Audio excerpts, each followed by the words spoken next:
Over effect into the grain sector, and especially in the coming weeks and months. Now, it's being hailed as a medical breakthrough. In Britain, doctors have brought a stillborn baby girl back to life by freezing her brain. Ella Claxton was starved of oxygen at birth, but the cutting-edge treatment has given her a second chance at a healthy life. Paul Brennan explains. 9-month-old Ella Claxton plays happily with her mother with no visible ill effects from what was a traumatic birth. Her mother's placenta had ruptured. It took doctors 25 minutes to get Ella's heart beating. And even then, it looked like the baby would be left brain damaged.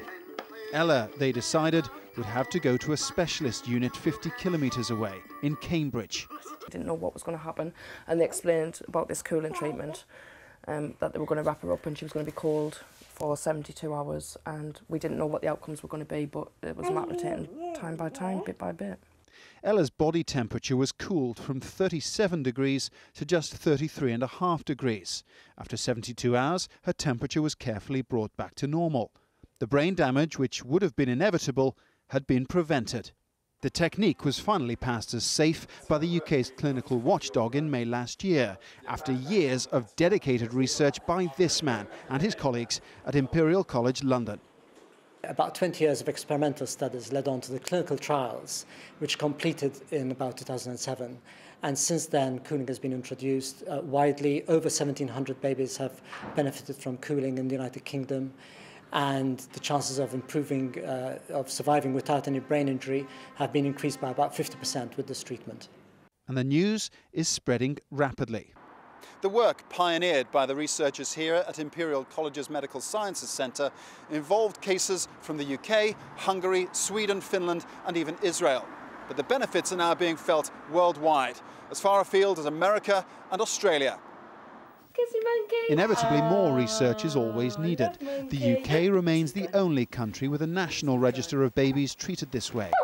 Keeping track of the future development of children like Ella Claxton will be crucial in further understanding the brain's ability to heal. Paul Brennan, AlJazeera, London. Now let's take you live to the State Department in Washington, where State Department spokesman PJ Crowley is speaking about Libya. We heard from his boss, the president, earlier on the same subject. Let's listen in. But we do have USAID, our teams that are now deployed, one along the border between Tunisia and Libya, a combined team of USAID, OFDA, Foreign Disaster Assistance, and PRM here at the State Department. And they are assessing the situation and what might be needed in the coming days. There's also another team in Malta that is there in case they need to support any reception efforts in that country.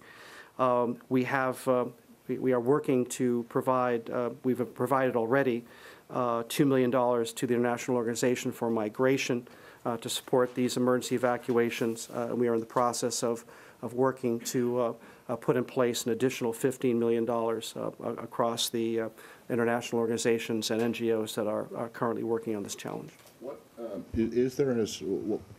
specifically is the State Department component of what the President announced? Is there one?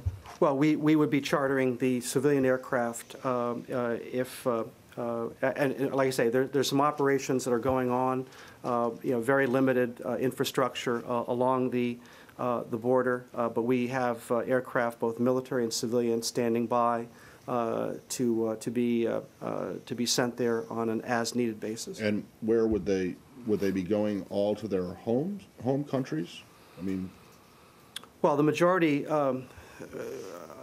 majority of people at the Tunisian-Libyan border, we believe, are Egyptians, and they need to be transported back over into Egypt, and the airlift and sea lift, can be helpful there.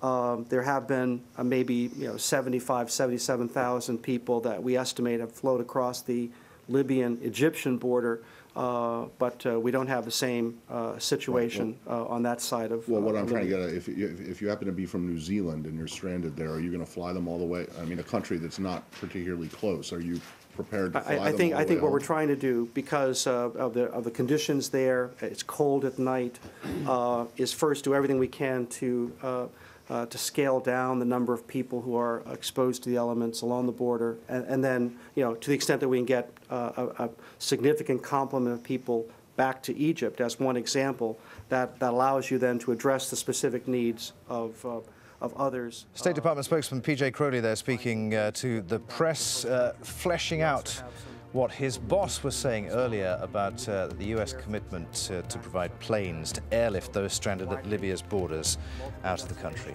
The news continues here on Al Jazeera, right after Riz Khan Live.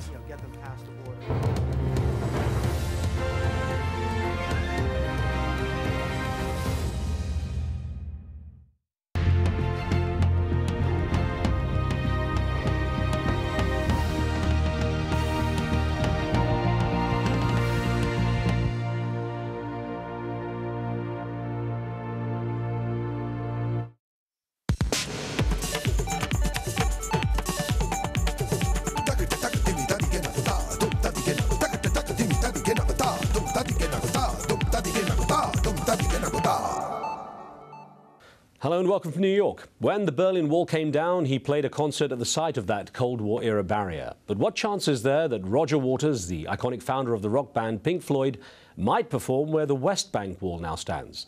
The rock star has been a long-time critic of Israel's policies in the occupied territories, and that has brought him controversy and complaints from Israel supporters.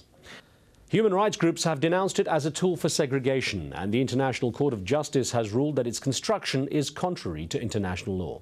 Still, Israel insists the barrier is needed to keep out Palestinian suicide bombers and claims that the country is safer as a result.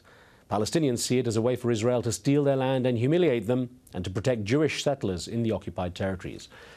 So today we ask, do walls really work? And we get Roger Waters' opinion on why the international community continues to tolerate them. Remember, you can email or text us your questions and comments. Joining me now is Roger Waters, who has visited Palestinian refugee camps affected by Israel's wall. He sees it as an echo of the sentiment expressed in his hugely successful 1979 album, The Wall, and has called for the barrier to be torn down. Roger, thanks for your time. Now, I'll get your experience of walls in the Middle East in just a moment, but first I was interested to read how you came across a quote of yours from 20 years ago, more than 20 years ago, where you questioned the value of telecommunications technology, and you were asking whether it would serve to enlighten us and help us better understand each other, or whether it would deceive us and keep us apart. Now, you said at that time the jury is out. Watching what's been going on in the Middle East, seeing these countries, the leadership's autocratic and dictatorships, as people are calling them, falling, how do you regard that now? Is there any verdict?